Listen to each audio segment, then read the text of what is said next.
Debunking the Orthodox Ethos, Father Seraphim rose on the Old Calendarists from 1962 to 1982. By Subdeacon Nectarios, M.A. Introduction. Over the course of the last few years, the new calendarist organization, the Orthodox Ethos, led by the new calendarist priest, Father Peter Heers, has been pushing a renovationist narrative concerning the historical position of the Blessed Hieromynch Seraphim, Rose, and his stance on the persecuted true Orthodox Christians of Greece. 1. Father Peter Heers and his team have been promoting a false narrative that Father Seraphim was entirely anti-Old Calendarist in an attempt to obfuscate not only his position but also that of the official stance of the Russian Orthodox Church outside of Russia, ROCOR, from 1962 to 1982. Through various means, Orthodox Ethos and Father Peter Heers use selective quote mining, piecemeal audio recordings taken out of context, and interviews from so-called spiritual children, who claim to speak authoritatively on Father Seraphim's views despite never having lived with him, residing across the country from him for most of their adult lives, and corresponding with him only infrequently through traditional pen-pal letters. Father Peter Heers and his associates attempt to portray Father Seraphim as being vehemently anti-Old Calendarist in order to promote their resist from within ecclesiological heresy, wherein they try to gaslight their audience, composed of less informed Orthodox Christians and inquirers, into remaining in communion with the official, state churches. Ironically, Father Peter Heers himself does not belong to any of these churches. At every turn, Orthodox Ethos and Father Peter Heers attempt to depict Father Seraphim as universally condemning all Old Calendarists as the same, suggesting that he did not differentiate between the Florinites, Matthewites, and his real adversaries, the Bostonians. Father Peter Heers would have people believe that Father Seraphim either did not differentiate between these groups or lacked the intellect to understand the differences among the various jurisdictions. This can be demonstrated by a personal conversation I had with Father Peter Heers, who said to me, "Father Seraphim did not understand what was going on in Greece." Father Peter and Orthodox Ethos expect their viewers, many of whom are simple, pious lay people who live busy lives and do not necessarily have time to delve deeply into complex historical matters, to simply take their word for it.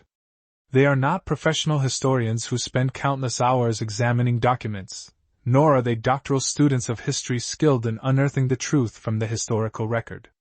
Having worked for the Orthodox Ethos organization, I can say this with full confidence. Those who know me and have collaborated with me on various academic historical projects understand that I seek the truth, and only the truth, without a biased agenda. I approach history as it happened. History can be unpleasant, not just for world orthodoxy, which feels the need to fabricate lies to escape the ugliness of its past, but also for the Old Calendarists. These are facts we must accept because we cannot change history. As Metropolitan Demetrios of the genuine Orthodox Church in America says regarding history, "You can't rewrite history, it is what it is." With those words in mind, we present you with the facts of history concerning Hieromynch Seraphim, Rose, from 1962 to 1982, and we pray that you can set aside your biases and read the history for what it truly is. The position of ROCOR on the Old Calendarists.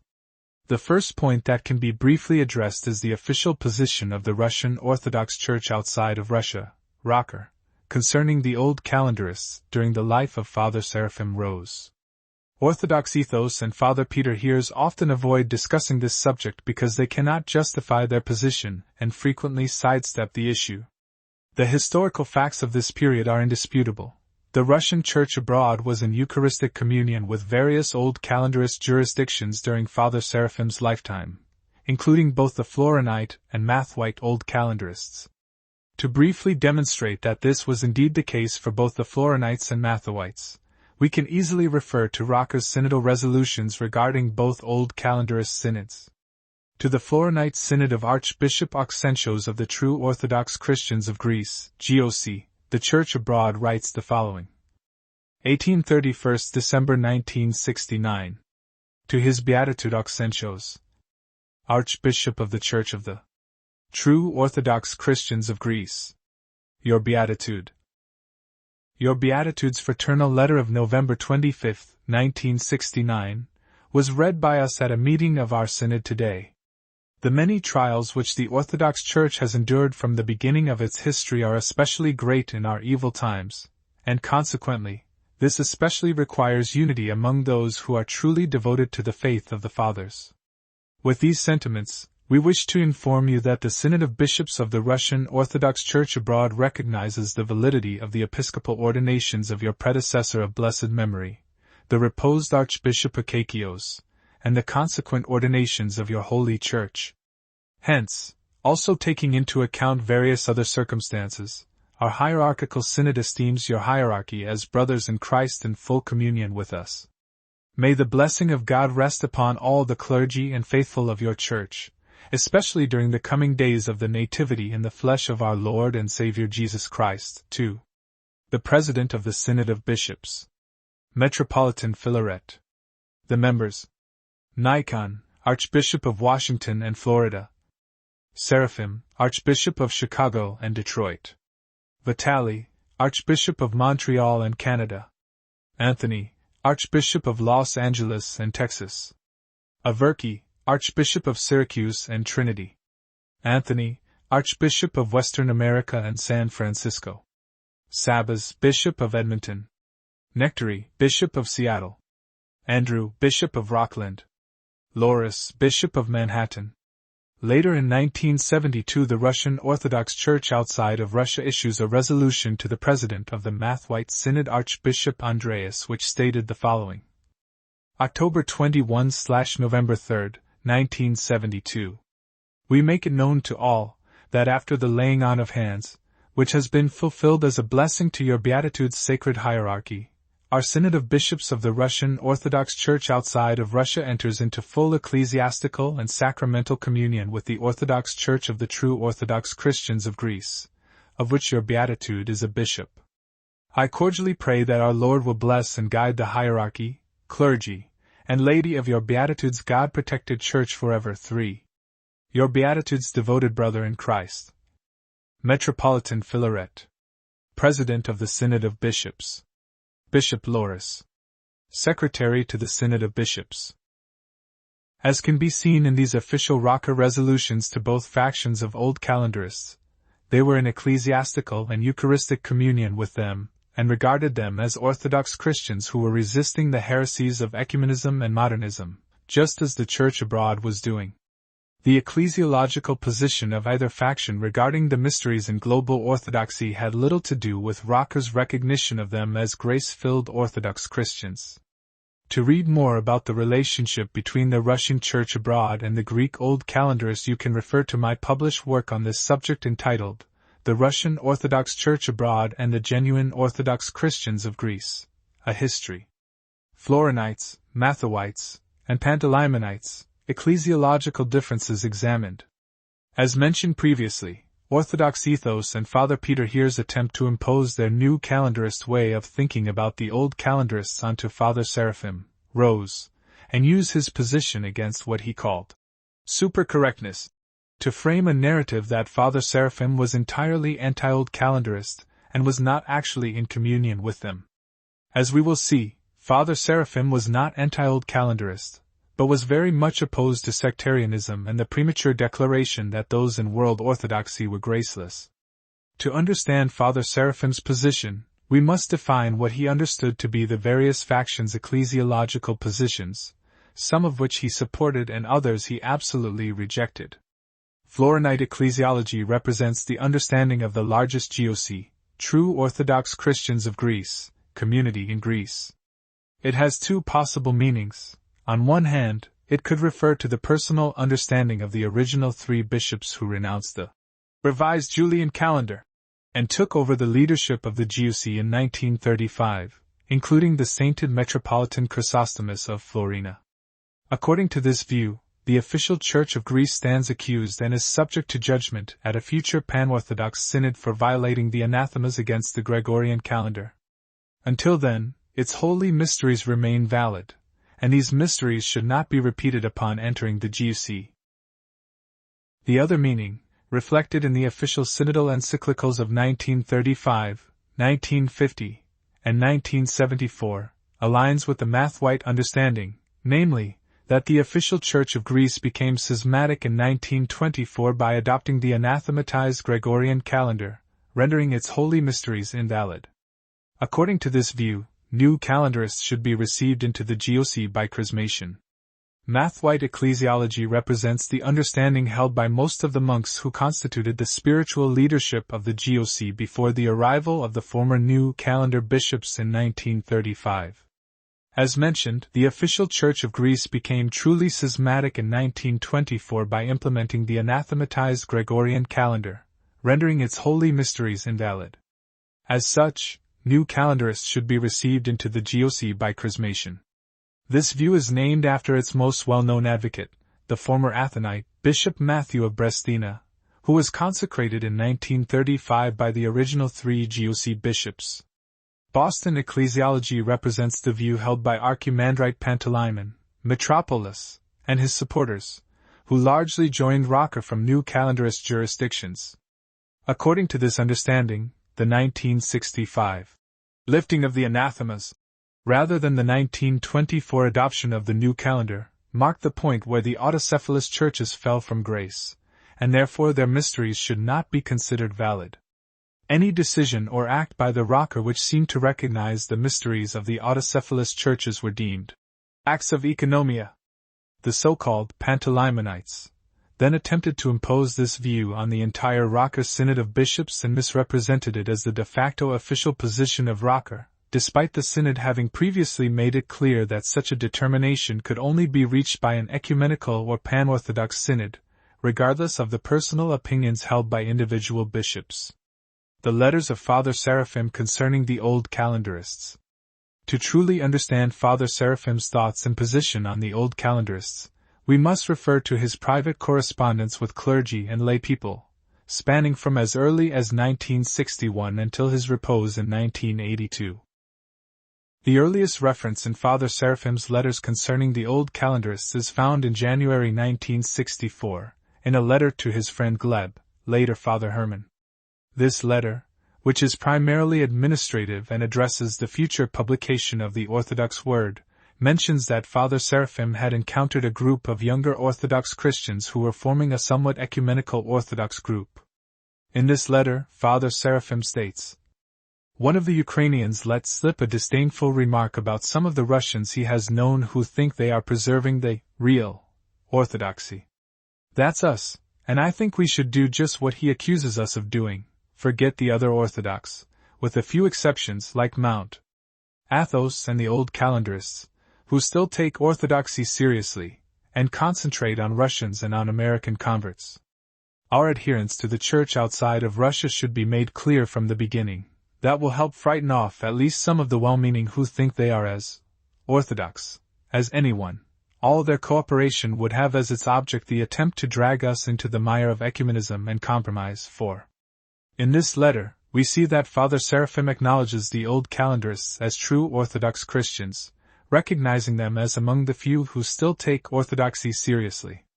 He also expresses his own sober-minded zeal in opposing the heresy of ecumenism.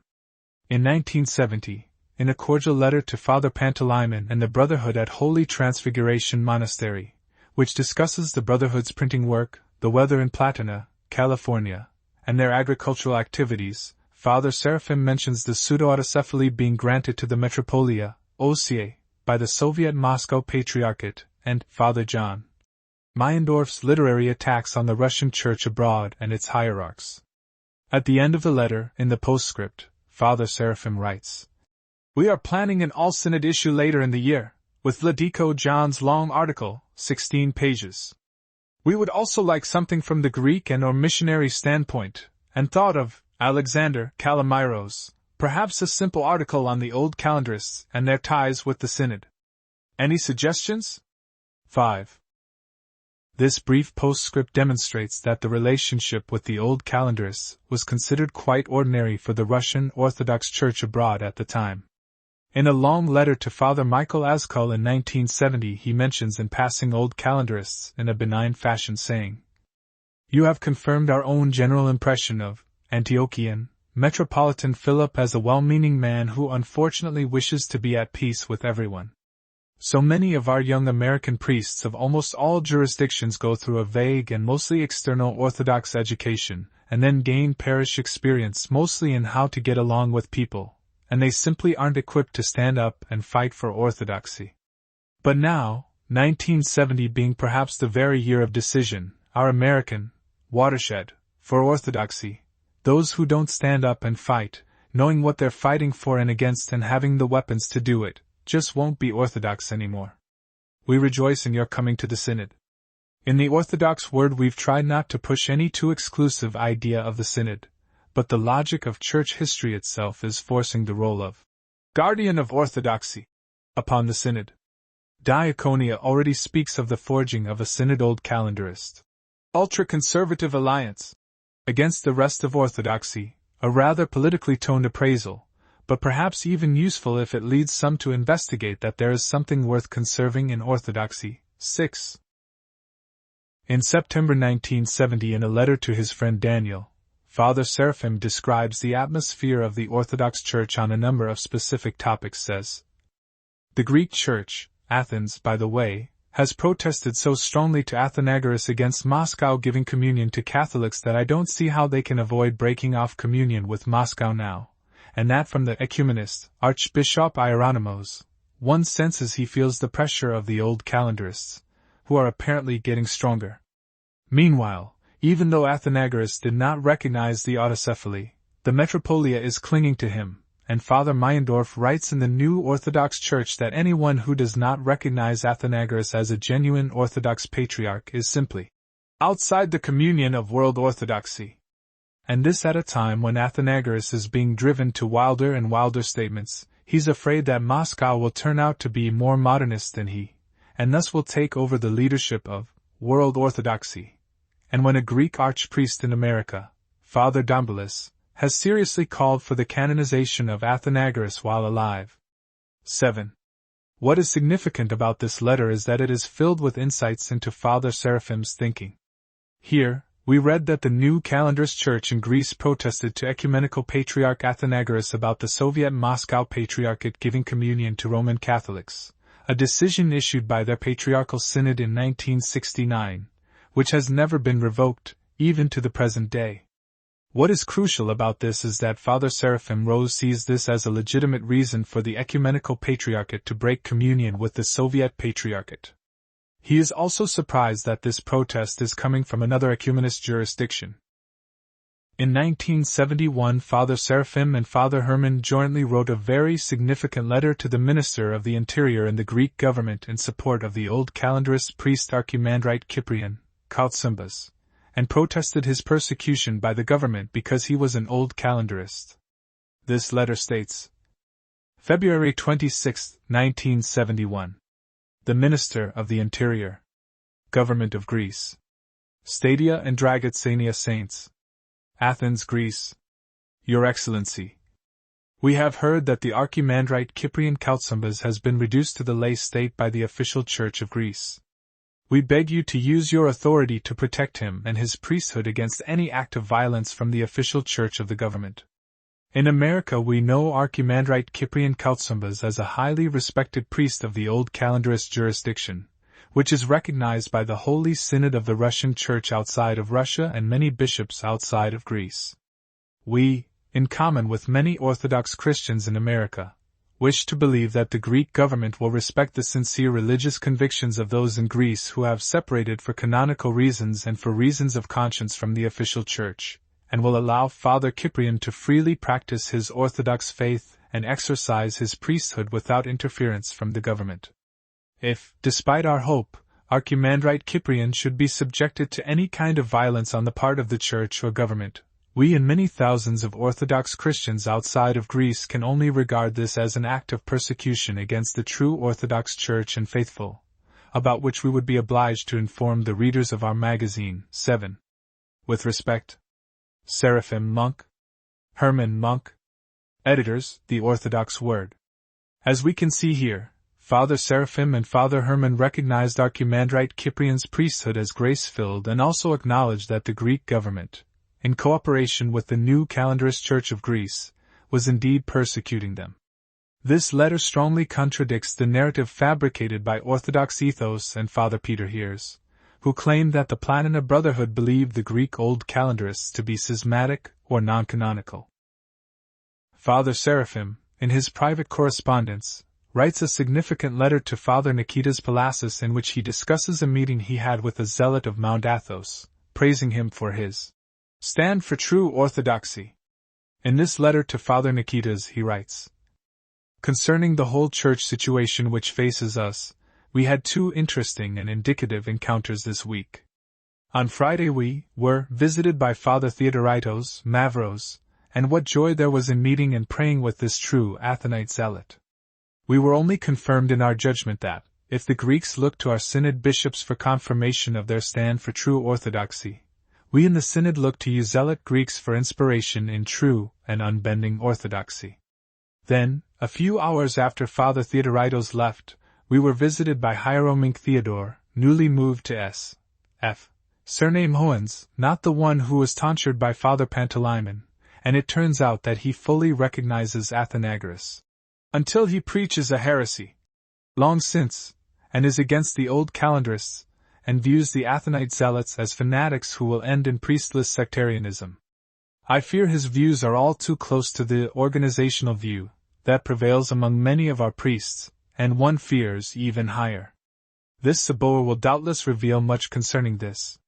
Please remember that we are with you Greek zealots in this, and keep us informed of crucial developments, decisions, etc.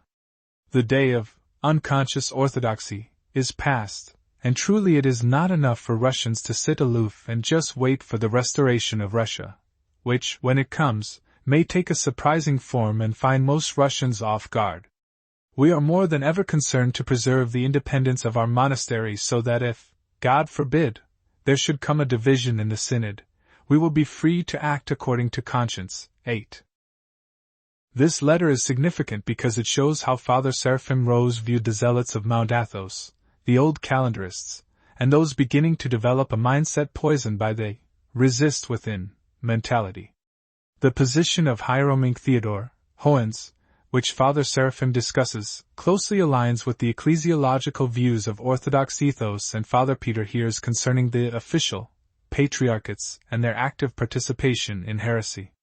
This stance perpetually advocates remaining in communion with public preachers of heresy until an ecumenical council officially proclaims ecumenism to be a heresy, which is contrary to the teachings and practices of the Church Fathers. The ideological battle between Father Seraphim and Archimandrite Pantaleimon. Sometime after 1973, issues between Father Seraphim Rose and Archimandrite Pantaleimon began to arise, leading to a major literary battle with back-and-forth publications and a struggle of ideas between the two. This well-known drama, which played out in the 1970s, is where Orthodox Ethos and Father Peter Heers attempt to create a false historical narrative, claiming that this battle of personalities between the two major figures is proof that Father Seraphim outright condemned all old calendarists.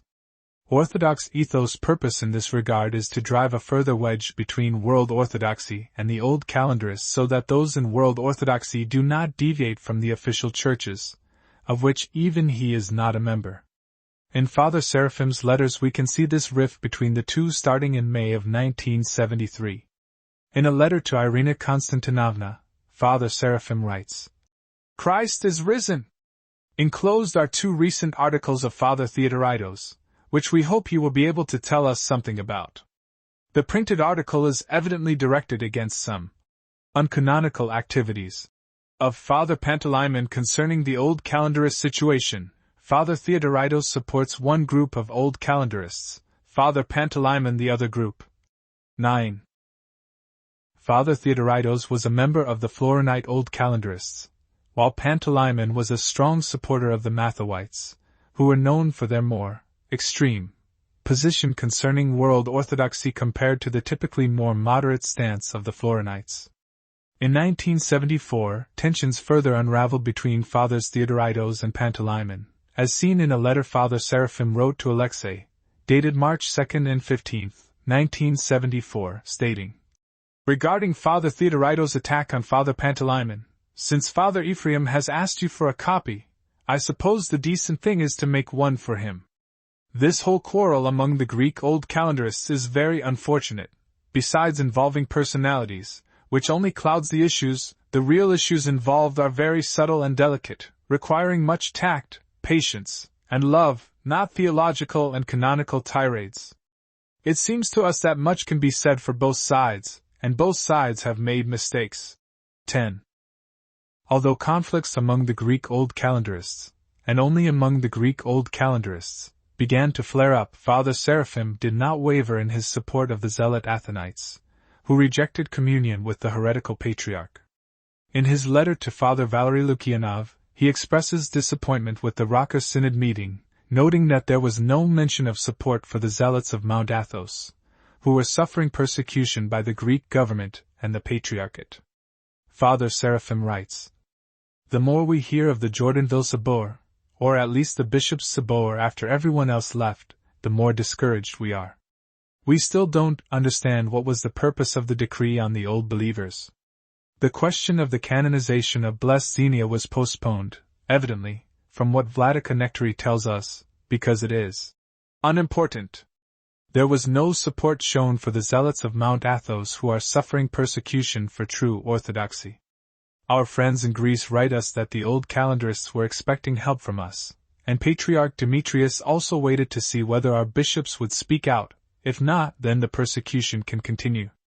And the epistles to the Paris, Western Exarchate, and Metropolia OCA groups, what feeble statements, as though the differences between us were nothing more than jurisdictional squabbles, which can be ended with a few negotiations, instead of a question of confessing the truth as against going along with the spirit of the times. How discouraging to see the bishops running after the world, trying to keep in fashion. In the 1971 Sabor, Father Pantaleimon of Boston was in fashion.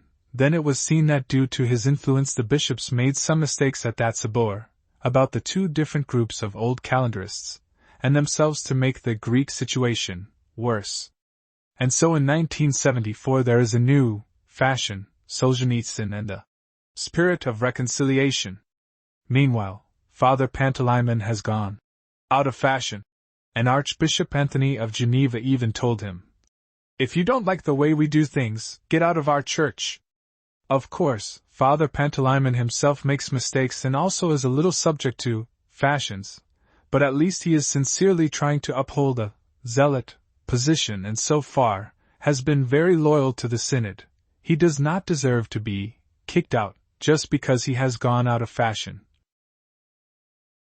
We feel very much the dangers ahead of us. True orthodoxy can be swallowed up by half-hearted orthodoxy, which is actually only a stage on the path to fake orthodoxy, Constantinople, Metropolia, etc.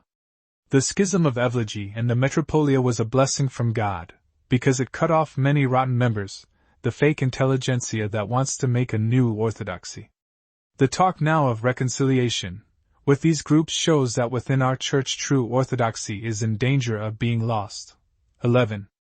In the following letter from August 1975, clear personality conflicts emerge, which dominated the rest of the decade. Father Seraphim, Platina, Archimandrite Pantaleimon, Boston, Archbishop Averki of Jordanville, Bishop Petros of Astoria, Greek Old Calendar, and Bishop Gregory Gleb, Secretary of the Synod, all harbored strong dislikes for one another, and each chose a faction to side with. Father Seraphim writes to Bishop Loris saying, "Your Grace, dear Vladika Loris, Blagoslovite, we send you our heartfelt greetings on the feast of the Transfiguration and of the approaching Dormition of the Theotokos. We have just heard that Archimandrite Pantaleimon of Boston has broken off communion with Archbishop Averki because Vladika Averki allowed Bishop Petros of Astoria to serve in the monastery on Transfiguration. Can you inform us for what reason he did this? Is there any reason why we should not be in communion with Bishop Petros? Dr. Kalamiros in Greece informs us that the Synod of Auxentius has, apparently, excommunicated Bishop Petros? What should be our attitude to Bishop Petros if this is true? We should tell you frankly that we do not trust Father Panteleimon's political acts with regard to the Greek Old Calendarists, since he began interfering with the Greek Church situation. Is this with the blessing of the Synod or his own bishop? He has only made things much worse. Things were much better when our Russian bishops were ordaining old calendarist bishops. Uncanonically. But out of love, not for politics. We have a long letter, in English, from Dr. Alexander Kalamiros in which he explains what Father Pantaleimon has been doing in Greece with regard to the Mathoites, whom Dr. Kalamiros calls fanatics and legalists. Would you like us to send you a copy of this letter? Incidentally, in this letter he says that Father Pantaleimon is not a Greek in soul, but an American, and that is why he has so much influence on Americans and Greek Americans, but not on real Greeks, nor on Russians. This confirms what we have thought for some time also. We would very much like to receive a reply soon from you on the situation of Bishop Petros, and on the bad church situation which has been created by Father Panteleimon's act. This will only cause yet more confusion among our converts. Father Pantaleimon is planning to visit us later this year, and we would like to know whether we can be in communion with him, since he is cutting himself off from at least one of our bishops, for whom we hold the greatest respect. Please help us to clarify our thoughts and position on this matter. Up until now, Father Panteleimon's attitude towards Bishop Petros seems to have been based on emotions and jealousy, and if that is why he has broken communion, is it not time that a rebuke were given to him in order to humble him a little? We greatly fear that he will repeat the history of so many of our crazy converts, and when he is rebuked for being wrong he will just leave and take much of his flock with him, like Bishop Jacob of The Hague. May God preserve us from such a scandal. Our poor American Orthodox converts are not prepared for such a shock. With love and respect in Christ. Seraphim Monk. What is important here is that we can see the rift occurring between Father Seraphim Rose and Archimandrite Pantaleimon. However, what is not happening is Father Seraphim rejecting the old calendarists as schismatics, non-canonical, non-orthodox, or outside of the Church, as Father Peter Heers and his pseudo-historians within Orthodox Ethos would have the average reader believe. As you can see, he asks Bishop Loris, why shouldn't we be in communion with Bishop Petros of Astoria, the founder and leader of the Greek Old Calendarist Cathedral of St. Markella in Astoria, New York? In another letter to Father Valery Lukianov from October 1975, Father Seraphim provides more insight into the unfolding drama being stirred up by Archimandrite Pantaleimon within the Russian Church abroad. In this letter, Father Seraphim refers to the Pantaleimonites or Bostonians as our Greeks. Orthodox Ethos and Father Peter Heers would have us believe that this reference to Greeks is a blanket term for all Greek Old Calendarists, which is historically false. In this detailed letter, Father Seraphim writes, for years Father Pantaleimon has been spreading distrust among the converts, toward Bishop Petros, toward Bishop Loris, toward any convert priest who doesn't become his follower, and lately toward us also, apparently because we are Russians, who are under Latin influence, and at the same time he himself keeps a file, with copies of private letters, at least 2 of them outright forgeries, proving that there is a plot against him, and that it is the others who are spreading distrust of him. Well, it is about time somebody started distrusting him. He is involved in precisely that political, church atmosphere which so grieves Vladika Verki, and we begin to see him now as a classic case of prelates brought about by self-esteem and vainglory. We feel that our Greeks will not be with us much longer.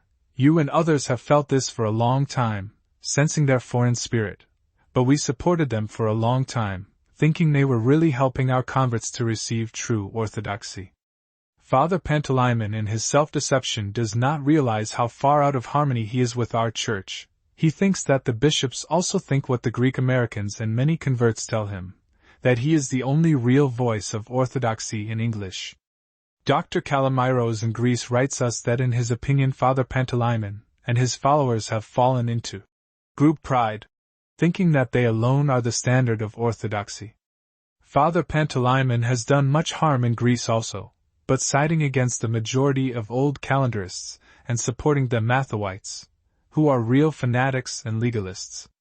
We feel that disaster is coming upon our poor English-speaking mission, and the converts who trusted the Greeks too much will have a tragic fate. The real target of this letter is Father Pantaleimon, not old calendarists in general. The focus is primarily on the hyperlegalism of Pantaleimon and the Mathoites in Greece, who were a significant problem at the time. Father Seraphim writes to a woman named Nina about all of the political church drama going on that it's futile for you to defend Alexei, or us, when the time comes, before Father Pantaleimon. His views are not based on facts, but on political realities. You've been warned. No need to take sides. But be sober. We suspect, for example, that the most sober position with regard to the old calendarists lies somewhere between Vladika Lora's position and that of Dr. Kalamiros.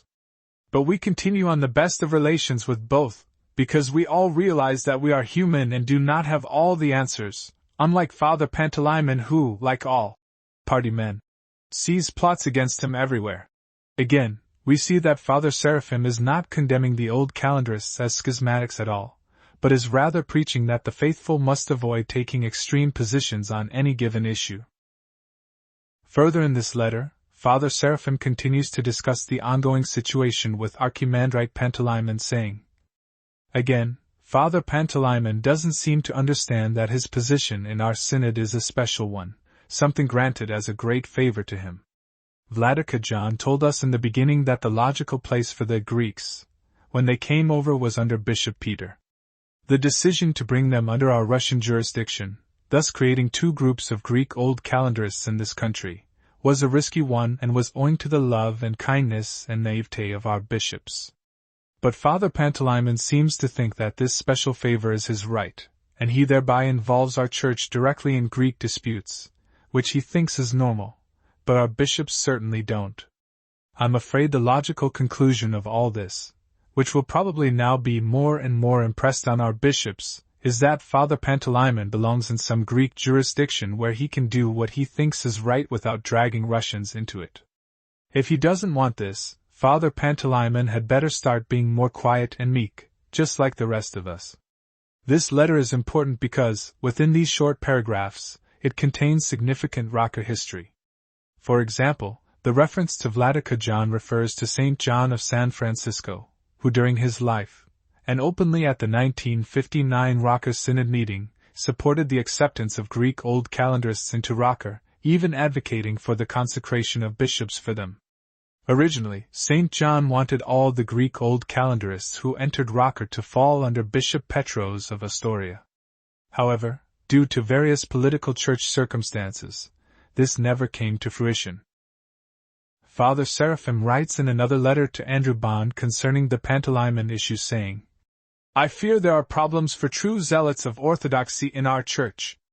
On the one side, Father Pantaleimon of Boston is preaching a zeal not entirely according to knowledge and is setting a wrong tone of expertness in theology and superiority to the Russians who are all under Western influence. If only he understood what Western influences he himself is under and learned humility from it, as the rest of us have to do.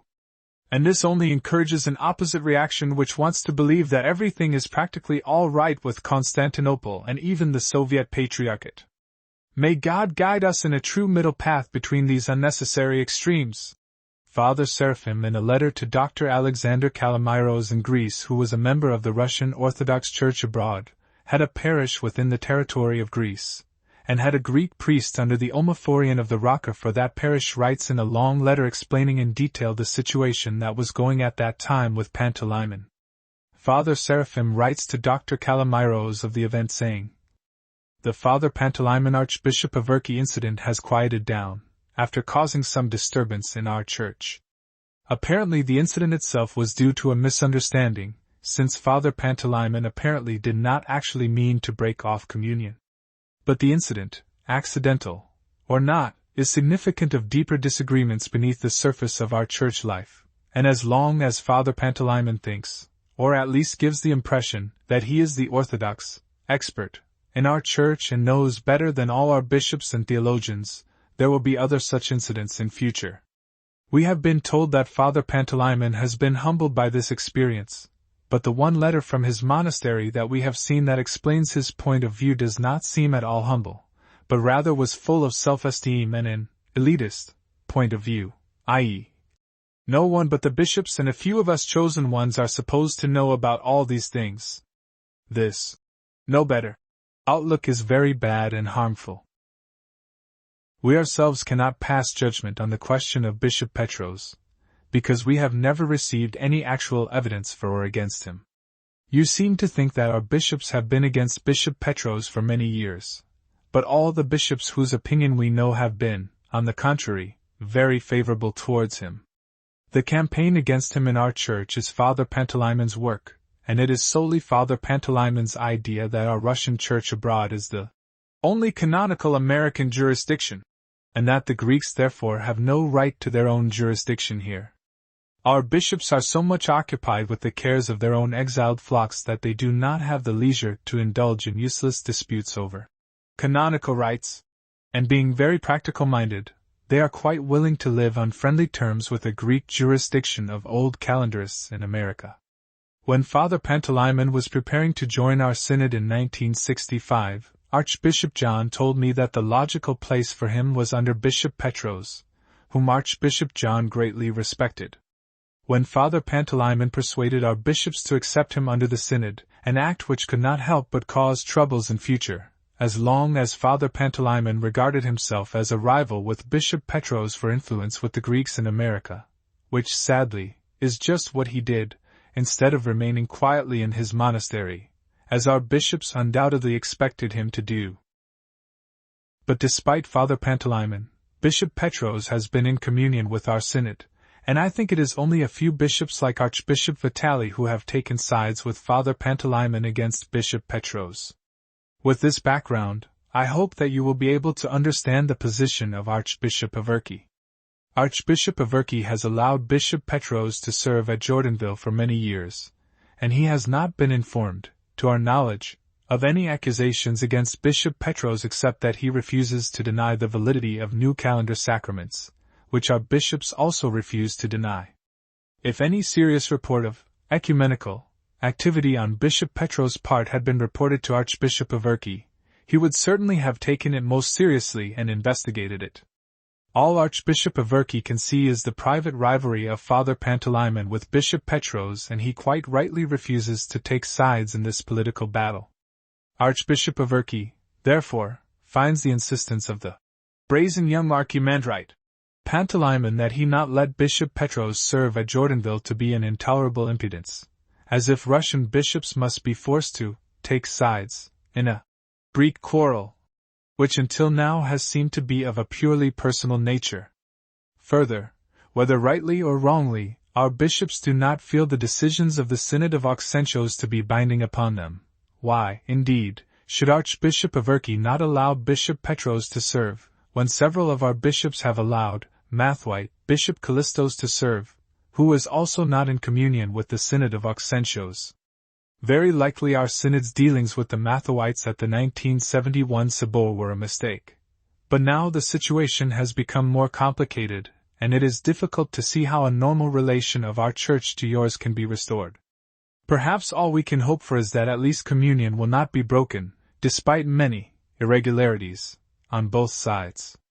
As we can see from this 1976 letter, the personal political dramas between these personalities were still an ongoing issue, though they had begun to die down. It is also important to point out that Father Seraphim, once again, does not condemn the old calendarists as schismatics but rather refers to them as another Orthodox jurisdiction grappling with many of the same challenges that the Russian Church abroad was facing. In 1978, Father Seraphim wrote a long letter to Mr. Stamos, which provided a detailed account of how he understood the Greek old calendarists.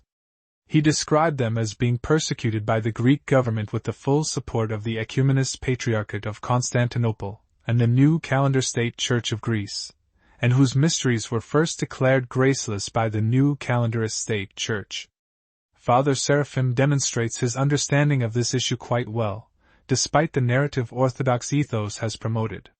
Father Seraphim writes, saying, "The fact of not merely disagreements, but actual schism is, alas, all too real in the 20th century Orthodox Church. The Church of Greece since 1924 has been split in two. About 1/4 of the people of Greece, and probably over half of the monks and nuns, belong to the old calendarists, jurisdictions which have refused to follow the innovations of the latest patriarchs of Constantinople and have broken communion with them. For this they have suffered persecutions, imprisonments, even martyrdom at the hands of their Orthodox brothers, the Greek government, supported by the Patriarchate of Constantinople and the State Church of Greece. The latter, the new calendarist churches, have excommunicated the old calendarists, proclaiming their holy mysteries to be without grace. Until very recently, and perhaps even now, I don't know, children born of old calendarists' marriages were officially registered with the government as illegitimate, something even the Protestants do not suffer in Greece. In return, the old calendarists have excommunicated the new calendarists, and some of them, but not all, have declared and believe their mysteries to be without grace. There are entirely separate Orthodox hierarchies in Greece, either thus having any communion with the other. With regard to jurisdictions, we are in full communion with the Greek Old Calendarist jurisdiction of Archbishop Auxentius in Athens and with the Catacomb Church in Russia. With other jurisdictions our relations are strained, and in some cases broken altogether, owing to the sad history of 20th-century Orthodoxy, outlined above. Our Church as a whole simply refuses to accept the excommunications hurled by the various jurisdictions against each other under the heated circumstances of controversy. But on the other hand, a state of free intercommunion does not exist between us. In our own case, we would not be able to concelebrate with the priests of any other jurisdiction. As for laymen, whose responsibility in these sad divisions is much less, but who still must be striving to be conscious and responsible Christians, those who wish to receive Holy Communion must go to confession first, and must be prepared to accept instruction from the priest in preserving oneself in true orthodoxy. One of Father Seraphim Rose's last letters, written in 1981 to Bishop Gregory, Gleb, references the old calendarist movement, and puts to rest the false narrative promoted by Orthodox Ethos and Father Peter Heers regarding Father Seraphim's position on the old calendarists. Father Seraphim writes, I think I mentioned once before in a letter to you that the silent majority of the members of our Church, both clergy and laymen, both Russians and converts, does not follow the fanatical party line of our Greeks, Pantaleimonites. We, and very many with us, certainly hope that the loudness of the outcry of our Greeks will not cause any statement on the part of our Church leadership that could be interpreted as favorable in any way to the cause of fanaticism such as our Greeks are now preaching so loudly. Our Russian Church outside of Russia can continue to be a beacon light to the other Orthodox churches, but it will not be so if we become a sect such as our Greeks would make us out to be, and a sect which would only be warring with other small sects in Greece, for our Greeks have no oneness at all with the old calendar movement in Greece. This final sentence, written by Father Seraphim Rose near the end of his life in 1981, is significant to the true historical narrative regarding his thought process concerning the old calendarists. Father Seraphim clearly differentiated the Panteleimonite mentality of super-correctness and zeal not according to knowledge from that of the genuine Orthodox old calendarist movements in Greece, Romania, and Bulgaria. In none of his personal correspondence or published materials did he recognize old calendarists as a whole as schismatics, graceless, or non-Orthodox, as Orthodox Ethos, Father Peter Heers, and his cult of Internet followers have done over the past few years. We must remember that complete historical context is everything, and any narrative can be constructed to fit an agenda in modern soundbites and reels that lack authentic and in-depth historical context. The Orthodox Word and the Old Calendarists. Another place of interest for those examining Father Seraphim's position on the new calendar innovation and the Old Calendarists is the journal he founded and edited from 1962 to 1982. We can see that Father Seraphim was opposed to the new calendar innovation early on and supportive of the old calendarist Christians who refused to adopt this non-canonical change and were subsequently persecuted by the official state church and the Greek government for their stance. In the August-September 1967 edition of the Orthodox Word, a piece concerning the calendar change by Father Basile Sakas was published. In a section entitled Orthodox Issues of the Day, The Question of the Orthodox Calendar, they wrote, Among those causes which have introduced lamentable divisions within the Orthodox Church in this century, one of the most serious has been the uncanonical adoption in 1924 by the Church of Constantinople and a few other churches of the Gregorian calendar. The Slavic churches to this day have refused to follow this example, and the voice of protest within the Greek Church has been so strong that the new calendar church has been forced into the position of persecutor of the large number of clergy and the faithful who have remained true to Orthodox tradition. In the 1968 volume of the Orthodox Word, Father Seraphim includes an article entitled, The Orthodox Mission Today, a Greek mission in Montreal, where he describes this little Greek Old Calendarist church, saying, Who comprises the Old Calendar Greek parish in Montreal? Devout Greek emigrants of all types and all ages, include a large number of young people, educated and uneducated, from remote villages and from large cities, coming to the New World. Devout Greeks, including those who were members of the official New Calendar Church, inevitably find themselves scandalized by the spiritual condition of the Greek Archdiocese, GORCH, by the uncanonical innovations, the deliberate disregard for the fasts of the Church, the extremely anti-monastic attitude and spirit, the widespread involvement in ecumenism, even taught the point of deliberately defying the holy canons, Apostolic Canons 10, 11, 34, and 65, by joining in prayer with false-believing Protestants and Roman Catholic clergy, as well as blasphemously allowing such persons behind the iconostas, the almost total absence of traditional Orthodox piety in the churches, the brazen beardlessness of the priests, and the open toleration of Masonry. Nor are such matters isolated cases, rather they have become the rule, encouraged and enforced from above. Quite clearly, its use of the uncanonical Western calendar is only one of the Archdiocese's many deviations from the God-given norms and standards of universal orthodoxy. This falling away from true orthodoxy, this deliberate discarding of the age-old Orthodox piety and the sacred patrimony of the martyrs, holy fathers, and ascetics, is a deep-rooted disease which began under Melitios Metaxakis of unhappy memory and has been greatly accelerated under the present Archbishop, the lamentable and much publicized Iakovos, and his superior, Patriarch Athenagoras. The Orthodox Word in September-October of 1969 in the article, Orthodoxy in the Contemporary World, Father Seraphim writes, The decade of the 60s of this century, witness to so many grievous departures from holy orthodoxy, and even outright apostasy, has seen also the rallying together of the true defenders of the undefiled Orthodox faith. As champions of this latter movement, world orthodoxy looks increasingly to the bishops of the Russian Orthodox Church outside of Russia, whose unanimity in upholding traditional orthodoxy is as notable as the universally ecumenist tone of the other Orthodox hierarchies, with the notable exception of the Greek Old Calendarists, whose battle for existence in the face of an ugly persecution by the state and official Church of Greece give them no opportunity to exert influence abroad. The Orthodox Word produced an article dedicated entirely to the true Orthodox Fathers of Mount Athos. This article, entitled The Zealots of Mount Athos, Leaven for True Orthodoxy Today, includes a staunch defense by Father Seraphim of the Old Calendarist and non-commemorating Fathers of Mount Athos. In part, he writes, Thus, the sad state of the Orthodox world today need not unduly distress us.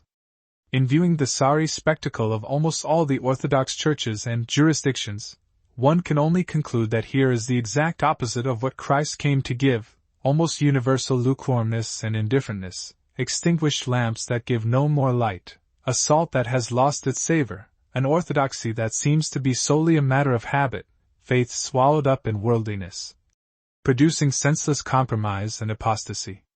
This sight is surely enough to dampen the zeal of any Orthodox Christian, until one stops to realize that all of this is orthodoxy in name only, that without the divine zeal that characterizes true Orthodox life it is not orthodoxy at all, but only the extinguished remains of a once burning fire.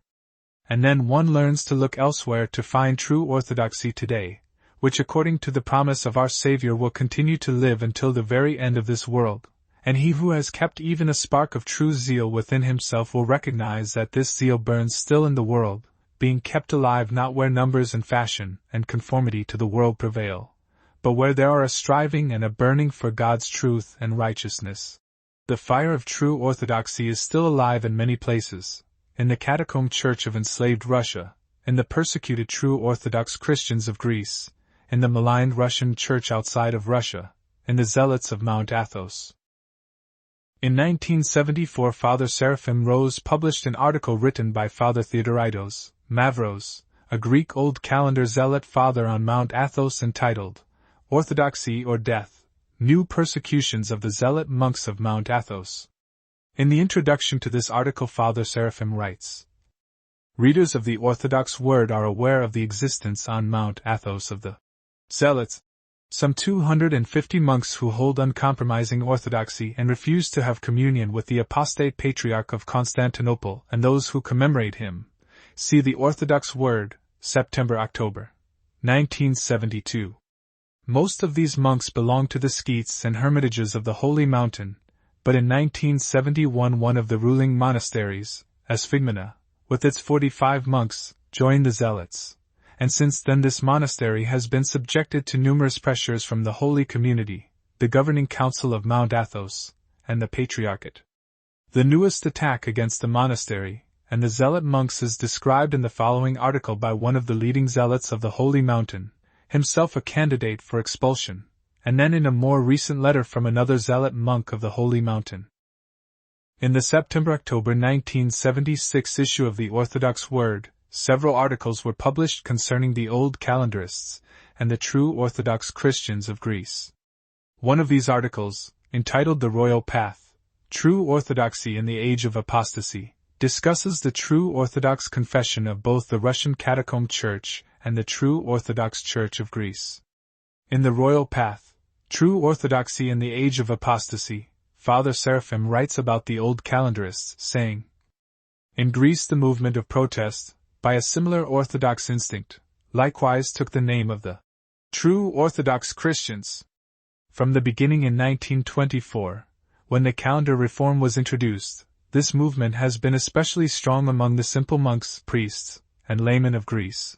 The first bishop to leave the state church of Greece and join the movement was Metropolitan Chrysostomus of Florina, and today it continues its fully independent life and organization. Comprising about 1/4 of all the Orthodox Christians of Greece, and perhaps 1/2 or more of all the monks and nuns. Although popularly known as the Old Calendarists, the true Orthodox Christians of Greece stand for staunch traditionalism and Orthodox life and thought in general, viewing the calendar question merely as the first stage and touchstone of modernism and reformism. As the ecumenical cancer eats more and more away at the remaining sound organs of the Orthodox churches today, and increasing sympathy is being shown by the most sensitive members of the official Orthodox jurisdictions for the cause and the representatives of the anti-ecumenist, anti-reformist churches of Russia, Greece, and the diaspora. Some seeing the official jurisdictions as now irrevocably set on a course of anti-orthodoxy, and are abandoning them as sinking ships and joining the ranks of the true Orthodox Christians. In the same volume, the next article after the preceding one is titled The Monastery of Saints Cyprian and Justina, Witness of True Orthodoxy in Greece by Archimandrite Cyprian.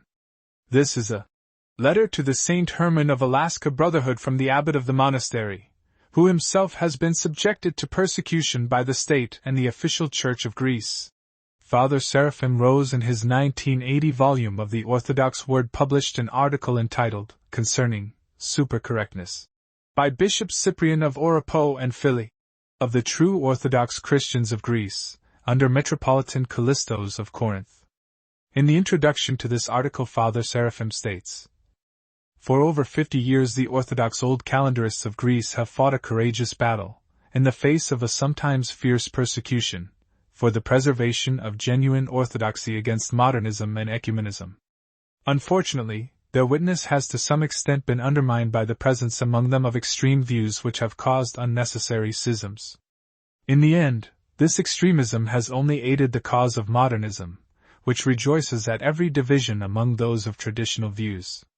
This temptation from the right side is now making itself felt in America and the Western world in the form of new schisms over hasty accusations of heresy and betrayal, and spreading the spirit of suspicion towards everyone not of one's own party. The present warning, in the form of a letter to St. Herman Brotherhood from one of the most respected leaders of the Old Calendarist movement in Greece, is a most timely one. Bishop Cyprian is also abbot of the monastery of Saints Cyprian and Justina in Philly near Athens, on which see the Orthodox Word, 1976, number 70. Father Herman, the co-struggler of Father Seraphim, published an article in the July-August 1981 edition of the Orthodox Word concerning ROCOR Archbishop Leonti, to whom the Old Calendarists owed their canonical episcopal orders. Writing about Archbishop Leonti and the consecrations of the Old Calendarist bishops, Father Herman stated, "During his travels in the free world, Archbishop Leonti made a study of the sorrowful state of his Orthodox brethren in Greece, who were languishing under the modernistic influences on Orthodox life, symbolized by the new papal calendar which had been forced upon them in the 1920s. In his martyric zeal, he went to Greece and consecrated bishops for the believers of the old calendar, thus establishing a close contact between them and the Russian Church abroad. In one of the final editions of the Orthodox Word produced by Father Seraphim Rose, in the January-February 1982 edition, Father Seraphim dedicated the cover and the first article of the volume to the persecuted and struggling true Orthodox Christians in Romania. He published an article entitled The True Orthodox Christians of Romania by Bishop Cyprian, Metropolitan of Oropo and Philly. In the reader's note written by Father Seraphim, he states, "It was largely unknown to many, until of late, that there is in Romania, as in Greece, a large group of Orthodox Christians who have stayed, and still remain, faithful to the traditions of Orthodoxy, following the ecclesiastical calendar and their worship of the living God. This Church of the true Orthodox Christians of Romania holds in her sacred bosom some 1 million faithful." This final Orthodox Word article, published only 7 months before Father Seraphim's blessed repose, is historically significant due to the ongoing historical revisionism by organizations such as Orthodox Ethos and Father Peter Hears. These groups frequently claim online that Father Seraphim, from 1975 until his repose, rejected the old calendarists as schismatics and graceless apostates.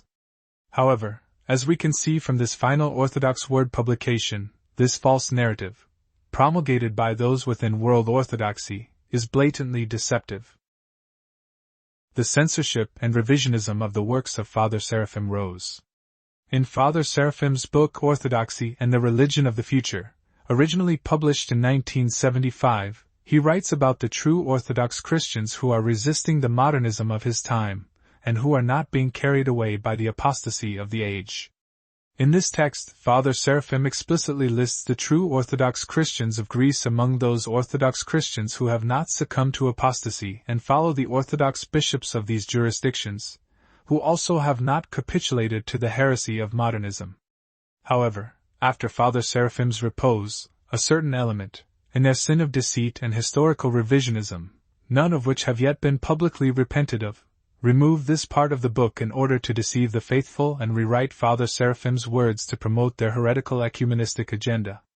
In the original text of the 1975 publication, Father Seraphim Rose writes concerning the true Orthodox Christians of Greece, saying, "Unknown to fevered Orthodox revivalists, the Lord God has preserved in the world, even as in the days of Elijah the prophet, 7,000 men who have not bowed the knee to Baal, Romans 11 verse 4, an unknown number of true Orthodox Christians who are either spiritually dead, as the Orthodox, charismatics, complain that their flocks have been, nor pompously, spirit-filled, as these same flocks become under, charismatic, suggestion. They are not carried away by the movement of apostasy nor by any false awakening, but continue rooted in the holy and saving faith of Orthodoxy and the tradition of the Holy Fathers have handed down to them, watching the signs of the times and traveling the narrow path to salvation. Many of them follow the bishops of the few Orthodox jurisdictions that have taken strong stands against the apostasy of our times, the Catacomb Church of Russia, the Russian Orthodox Church outside of Russia, the true Orthodox Christians, Old Calendarists, of Greece. Conclusion. Many in world orthodoxy, particularly those in new calendarist jurisdictions and within the OCA, have made far-reaching efforts to hijack the person of Father Seraphim for their own purposes and to create a posthumous narrative in which he supposedly rejected the old calendarists as schismatics and graceless apostates who are not Orthodox Christians.